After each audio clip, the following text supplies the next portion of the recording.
Alec, Yes, Zach. did you love Encanto? Did I love Encanto? Yeah, I mean, um, I liked it. I don't know if I loved you it. I liked think it. Okay. I think I think I could probably say that I loved it. I had a very good time Hmm. watching this movie. I didn't really have too much in terms of expectations for this film when going into it. I knew just the basic premise from the trailer, and the trailer I saw like 3 months, 4 months ago. I saw it like forever ago, and I didn't even really remember like what it showed, even barely. So Hmm. um, I just knew like the general premise that like house is alive, family's magic, main character isn't magic. I knew that much. I didn't know any of that, but I knew Lin-Manuel Miranda was involved Oh yeah, and Stephanie Beatriz. And Lynn did the music. Lin Manuel Miranda did the music, and yeah, Stephanie Beatriz was the primary, the girl, the Mirabelle. So I expected it to be good based on that. I Yeah, expected it to be good. yeah, I did too. What did you think of it? Did you love it? Yeah, yeah, I thought it was great. Yeah, It was I great.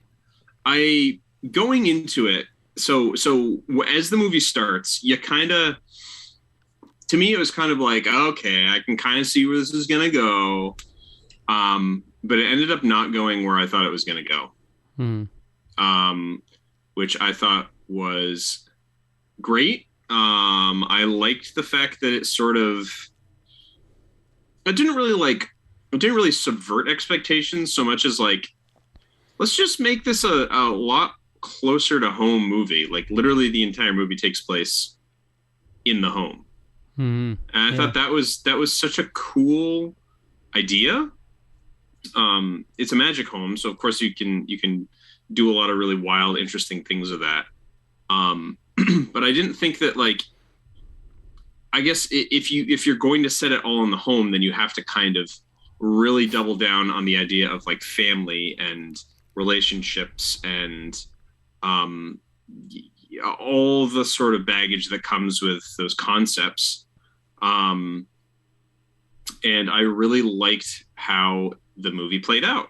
I was very pleased and surprised and thought it was really good how that all ended up playing out. And it was and not didn't end up going where I was expecting it to go, even at the very end of the movie. So Yeah. that was really a nice surprise.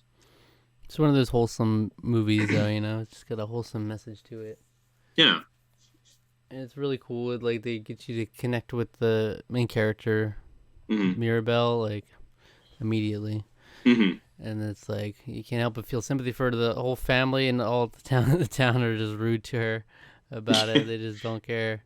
Yeah. Seriously. Um, Um, like and it's a compelling story for sure to have like the one a whole magical family and be the one that's left out, and then it's like made even worse by the fact that the next little kid, he got his ability and she yeah. didn't get one. So it's not like that was just the end of it. So like, no, we just skipped over you. You don't get anything. Right. Right. And so, um, yeah. So there's this whole sort of mystery element to it. I guess there's a lot of Mm-hmm. secrets and discovery to that unfolds. And I like mystery plots that unfold in unexpected or interesting ways. And I thought this did that very well. Is not in It's a movie that doesn't overstay its welcome. I like nice Oh yeah, short yeah. like 95 100 minute movies. It's a fun magical musical adventure. Music's great. Music's Like great. the unsurprisingly, the music is They did great. some really cool stuff with it, like with the like it seemed like departure from some Disney songs, like the Louisa song that she had. Hmm. She's the muscle one. That song was That was wild. that was very Lynn. That like Yeah, felt the most to me like this is him writing this. because there's like Um, style changes in it, and it's like kind of yeah, goes in a bunch of different directions. yeah, yeah. That's it. The fact that it's able to, yeah. It does experiment a lot with different styles of music, and so he wrote all the songs. I know he actually got a story by credit too, which makes a lot of sense when you consider like how integral a lot of these songs are at telling like at both telling you how the characters are feeling, but also like developing the plot, which is that's a staple of Broadway musicals. That he has to have a story by credit. There's like, especially in how like there's the one song, which is basically the I Want song of the piece, where Mirabelle is sort of like talking about how all the different powers that her siblings have, and then sort of being like, well, that's what I want. I want something, anything like that. And so it's that makes a lot of sense. But the score itself was also very like different, very like Latin inspired. I really loved the score in and of itself was just a lot of fun in this. Let alone the songs, which were all pretty great. I thought. I thought the opening number was maybe a little. I get what it was doing, but like to me, it was hard. It was a little hard to follow at first. But I'm glad that sort of she sort of like went through everyone again, because I was like, there's no way I'm gonna remember any of this. But I did like that number though. It was funny because she's just trying to gloss over the fact she doesn't have a gift. Yeah. And like the kids are asking like, "What's your gift?" And then she's like running through the other. Oh, well, my family's great. Yeah, my family's great. This is what they all do. And so there's mystery elements to it. The music's great, but like at its core, it's like it's about a personal struggle, and then how the family all interacts with that too. Yeah. And then for sure, eventually it really boils down to the conflict between Mirabelle and Abuela. Yeah. And then, I like that. There's a lot of like I found movies that explore I guess maybe like relationships that aren't always like focused on, like there's always, it seems to me that there's like in a lot of these like movies, kids movies, there's always like it's a parent child, there's always like mother daughter or father daughter or father son and mother son. There's always kind of that, or siblings, direct siblings. But this is like siblings and cousins, and the main conflict is between a grandmother and granddaughter. And I thought that was just such an interesting. It felt very like it felt culturally appropriate, I guess. Mm-hmm. We tend to think of most American Western family conflicts are just in a single family household, but this is like a completely different sort of style of family dynamic, and that to me lends itself more to maybe not necessarily more interesting, but like I like it when I like the fact that we're seeing more movies that do stuff like this. Because it freshens things up. We don't have to see the same thing over and over again. It's nice to sort of see that kind of a relationship explored. So I really like that a lot. I like how it boils down to that relationship. So, and the little magical elements of it it's fun too, like the magical house and all the different powers. Who's got the best gift of them all? You got Luisa's got the super strength. Luisa's super strength. Isabella makes flowers bloom. She's perfect. She's perfect. She's the perfect one. What's the one that can hear everything? That is. She hears literally everything, pretty much. Dolores, yes. Yeah, she has enhanced hearing. Peppa controls the weather through her emotions. Oh yeah, that seems like a horror. Because she seems like she's really stressed out. Yeah. So it seems like that's maybe not such a great. Because it seems like she could talk it down. She's like, clear skies, clear skies, clear skies. It's not like genuine emotion. Like you can try to convince it that you are happy. It's like, so you can try to just fake it basically, pretend you're happy. So it's unhealthy. It's an unhealthy power to have, and it's everybody's got to keep her happy. It's like, oh, it's storming out. Someone go make her happy, please. Camille, who does the shape-shifting. Antonio's animals. Yeah, you can speak to animals. That's pretty legit. That's pretty great. I mean, that's pretty high up there. And of course, we don't talk about Bruno. But honestly, I think can see the future. Bruno's pretty awesome. That's a pretty awesome ability. That's a very powerful ability. Except when it gives you visions that aren't exactly clear. It doesn't give you one way or the other. So that's a stupid vision. Played by the wonderful John Leguizamo. Yeah. He's great, by the way. I think he might have been my favorite character other than Mirabelle because she's wonderful. Another thing also I just wanted to talk about just really quick. That dress, her dress was amazing. Yeah. I was totally in love with the dress. I was like, my God, the colors on that thing, the flowing. Oh my God. I was just like, couldn't get over how good the dress was. I was like, this is so cool. I love that. Yeah. All little details and stuff in it. You know, man, I love seeing just like how good animation is these days. Is just always like, it's just always just awesome to look at. So. Well, I loved how the story went. It's obviously the focus is on Mirabelle, but they went into, often with a little song, you went into some of the struggles some of the others are going through, even with their gifts. And so that was a nice way of, especially with Luisa and Isabella, showing how they're both going through stuff, even having their powers, and Isabella being the perfect one. So that was a cool way to connect them with Mirabelle and make you care about them a little more, rather than in the beginning where it's just like, oh, they all have their powers and Mirabelle's just left out of everything. And I liked Luisa's sort of.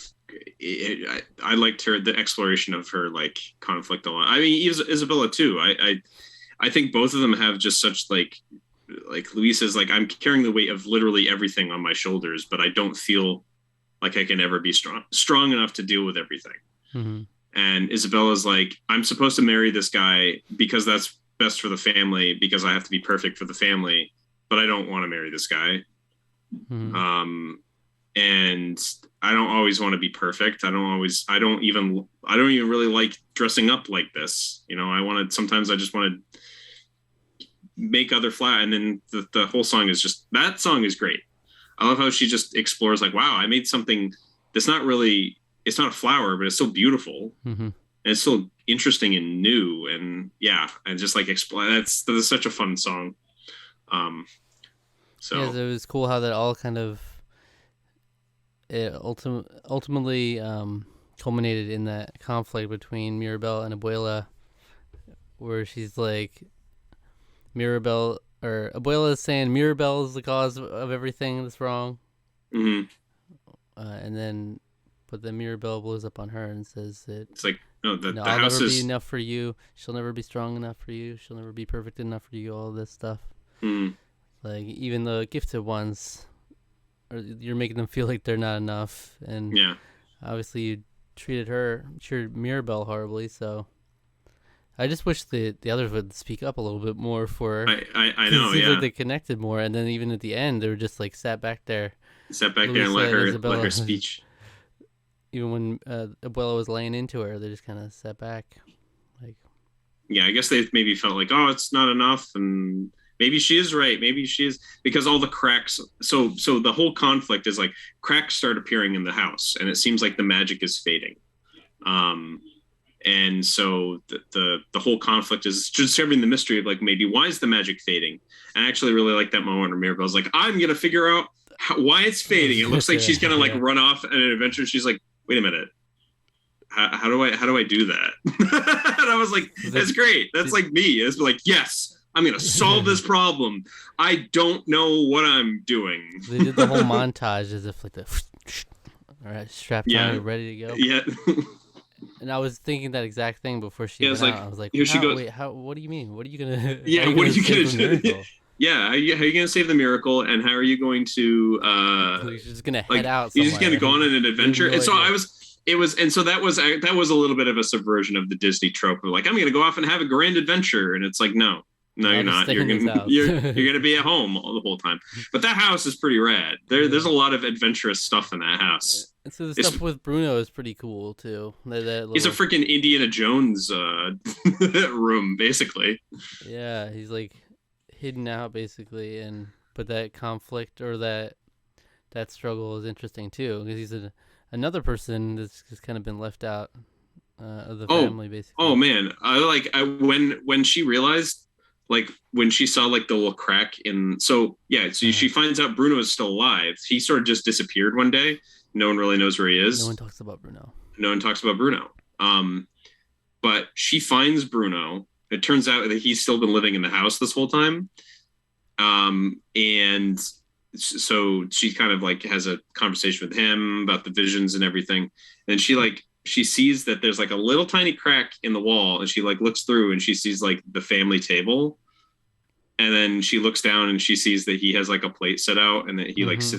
sits down, has meal with them. I was like, oh, that's so like sad, but like it's like heartwarming and like heartbreaking at the same time, because it's like he loves his family so much that he wants to like spend so much time with them, but he can't. And he feels like Yeah. he can't anymore. And I'm like, oh, that's yeah. I felt that. I was like, wow, that's some deep stuff for this movie. I just wasn't expecting that. I was expecting, yeah, he's the goofy character. It's like, Yeah. no, he's feeling it just as badly as everyone else. So it's like, ooh, it was good. It's good. I like that. Mm-hmm. Oh yeah, this movie really worked for me. It feels like it's been a while since we had. When was the last musical Disney movie we've had? Like, Musical Disney movie. feels like it's been a while. Yeah, because let's see, Raya was not a musical. Was it Frozen 2? Frozen Uh, 2 must have been the last one. Yeah, yeah, that was still like over 2 years ago. yeah. But honestly, I really loved a lot of what this movie had to offer. It's like Yeah, for sure. it's like a nice wholesome message. Very not too much to it, but it's like there's a lot of fun music and along for the ride. Yeah, I mean, like I said, I like how it sort of spun. You know, a lot of the lessons learned or whatever. I guess a lot of the sort of Disney tropes are like you go on this grand adventure, and then you don't have to stay at home anymore. You can go be with your prince, and it's like there's no love interest in this film, at least not for our main character. Yeah. Um, which, by the way, that guy, I kept being like, he looks like a different Disney prince every single time I look at him. I was like, he looked like a sexy bearded Aladdin at one point. I thought he looked like he's like a mix between like Aladdin, um, Flynn Rider, and um, uh, not Hans, but the other guy from Frozen. He was like a blend of Right. all of. He was like a blend of all of them, and I was like, I just couldn't like. I was just like, I couldn't get over like how same. Which is funny because none of the female characters had like, to me, none of them had like the Disney princess look, which like most even like Anna and Elsa both have that sort of like look to them. Hmm. Not even Isabella had that really. All of the girls sort of like had their own sort of unique look, whereas that guy was like the Disney prince guy. He was like all of them wrapped up in one. It was really, I thought that was quite funny. Hmm. Um, but yeah, I mean, I can't really think of too much else to really get into. Hmm. Um, Yeah, just loves how. I mean, it's a very relatable idea. Like not feeling like you're enough, but also like you're instantly gonna just empathize with someone who's left out in this way. It's like yeah, there's plenty of stories of characters being left out of things, but to yeah, be like your family, like your whole foundation, that's like a whole other level. And the fact that like their whole legacy, you're left out of the whole legacy too, basically. And it's like you try to be there for yeah. them, and Isabella's saying she's in the way and everything, just trying to help Yeah, and everybody. it's like, oh, let's have a big family picture, and she's like left out of it. She's Yeah, like, oh, like you can't even show up here too they're either. This is not too important for the they're family. not cute with it. No, They're not even like trying to hide it that well. So it's like blatantly she's the ugly disrespectful. duckling, you know. Yeah, and then even the guy in the beginning where he was like, "I brought you a gift basket because you're the, or like an extra special basket because you're the one without any gifts. You're not special or whatever." He Yeah. said, Yeah, it was like, and dang, he's like, "Oh, laying on a I little hope thick this, here.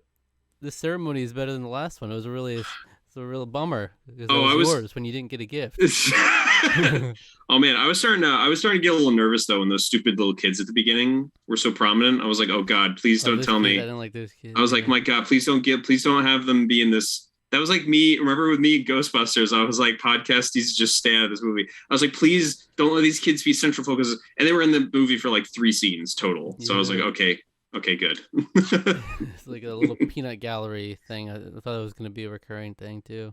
Yeah, like that one kid was just making the weirdest faces the whole time. He was just like made like weird, bizarre, over the top, cartoony faces, and I was like, this is okay. What score do you give Encanto out of 10? It's I can't really. It was really great. I don't think that it doesn't like rank higher than most things to me. I don't think most of the other Disney movies, but like it also can't rank lower. I feel like I gave Frozen 2 maybe too high of a score when I still really like that film. I still really appreciate it a lot. Way more than most other people seem to. It seems like I think I'm gonna stick this with a 1. I think I gave Frozen 2 a 9, and I feel like that's where I want to give this one too. But I will say this film I think is better than Frozen 2. That's a really high mark. It seemed like you were trying to go It is. lower because you were. No, well, it's like because like I feel like I can't give it lower than that. Like it was just it did everything right. Like I can't really think of a thing that it didn't really do well. It had pretty much all the elements you could expect. It was an unorthodox story, a story from a different culture, told by people from that culture, which I thought was very refreshing and great. There's a toucan. There's a toucan. All that. By the way, all those comedic bits of that toucan, that was all perfect. That was all like classic visual comedy. I thought that was great. Yeah, I mean, I don't think I can go lower than that. Maybe, but I really liked it a lot. I thought it was great. I feel like this is just going to be one of those movies that's just going to have to be in the rotation. I thought it was really, really nice, and yeah. Well, do you one lower? 8.5. Oh my god! Yeah, I really like this movie a lot. 8.5 out of 10. It's up. 8.5 is great to me, but I just don't. Yeah. I don't know if it's in the upper echelons of things. I feel like I gave Soul around that score too. I feel like that's all right. They're both really great. Yeah, it's not as high as Soul to me either. It's better than Frozen 2. It's definitely better than Frozen 2. Which I gave a lower something. Yeah. So, yeah. So I mean, I don't have many complaints, but sometimes it doesn't come down to complaints. Usually, it doesn't come down to huge complaints when you get into the higher scores. Yeah. It's really just what That's sends true. it up higher. That's true. I could be convinced, but I already gave my score, so that's why I'm sticking to it. I can regret it later. Another thing that also I think I was 8.75. 8.75. I liked the fact I almost do kind of wish that at the end that they hadn't all gotten their powers back. I mean, I guess that's like, you know, it's sort of like the thing where it's like building the house in the correct foundation is what the miracle needed to sustain itself again. Right. Right. So like, because the miracle was based on a sacrifice. That's what I took out of it anyway. It was the sacrifice that their grandfather had made in order to give them a better life, to sort of protect them, to allow them to escape from the horrible scenario that they were in. That was sort of the originator of the miracle. And that's kind of what I don't, maybe I'm misinterpreting it, but it's kind of ambiguous in terms of like how the miracle was generated to begin with anyway. And how it came back is also just as ambiguous, but that's kind of how I interpreted it. So just as a story, maybe it would be better if it almost felt like they should not have their powers back. It's maybe, like, all right, yeah. we're just gonna take these away. But she it's interesting because Mirabelle still doesn't have one at the end. It's like and she doesn't need one. She's sufficient enough without them. They all are sufficient enough without one, as long as they're a family. Yeah, that's why I thought it would kind of be more poetic. It would have kind of been more poetic if they all ended up without any powers in the end. You know? Yeah. Yeah. But it's like still weirdly, she just doesn't have a power. Yeah. But it's like, okay, wholesome moment. The whole town's gonna come and pitch in to rebuild the house. Yeah. Because everybody loves this magical family. They really love them. They're really get a kick out of the fun, wacky stuff they do. I mean, it's hard not to. I mean, one of them's freaking talking to animal. I did like the fact that I was kind of thinking that for some of it there might be like, oh, there's gonna be the conflict is gonna be the new blood, the new little boy is gonna cause all kinds of trouble. Like that was kind of the trope I thought they were maybe gonna go for, but they totally didn't do that, and I actually really like that a lot. Yeah. That is all focused on Mirabelle and her plight. So. Oh, I love the whole sequence when they, Mirabelle, what was it? When she found the thing from Bruno's, the green. Oh, the tablet, and yeah, her dad was like hiding it, and everyone sort of was like whispering about it at the dinner. Like, is that the one? Yeah, they look over, and first is like the girl across the hall. She's like, I know. And then she goes off frame real quick. And they're like, she's gonna tell everybody, isn't she? So they're just staring her down the whole time, and then one bowl comes in front, and then she's immediately whispering it, and then you just one reaction after another. Yeah, that was a great scene. I do like with the boy that speaks to animals too. He was like, the rats told me everything. He's just it's good stuff. Good stuff. Yeah. Definitely a good family movie to go see. Go see that instead of I don't know. I guess I don't really know if there are any other family movies out right now. Are there? Ghostbusters Afterlife. I guess that is kind of a family movie. Eternals. Encanto is the best movie in theaters right now that we've seen. And maybe Dune. Go see Dune. That's not really a family movie, but that's a better movie. Well, but that's it. Yeah, that's it. Good stuff. Lin-Manuel Miranda is he's making his mark on a lot of different things recently. Killing it, man. I mean, I don't know. It's just like how you can only go up, honestly, from here, in my opinion. Like, just keep making. He's just an artist that needs to just continue to keep making stuff, because like even the stuff that's maybe like not as good as his other stuff is still great and still deserves to be made and heard. You know, so. Yeah. So, what video would you recommend our viewers watch after this? Go check out our review of In the Heights. You want craving a little Lynn? Go see what we felt about that movie that came out this year. Yeah. All right. Thank you for watching. Subscribe to the channel. Subscribe to our podcast feed. Like the video. Leave a comment. Hit the notification bell. Follow us on Twitter and Instagram, and like us on Facebook. Tarqaron TWO. All right.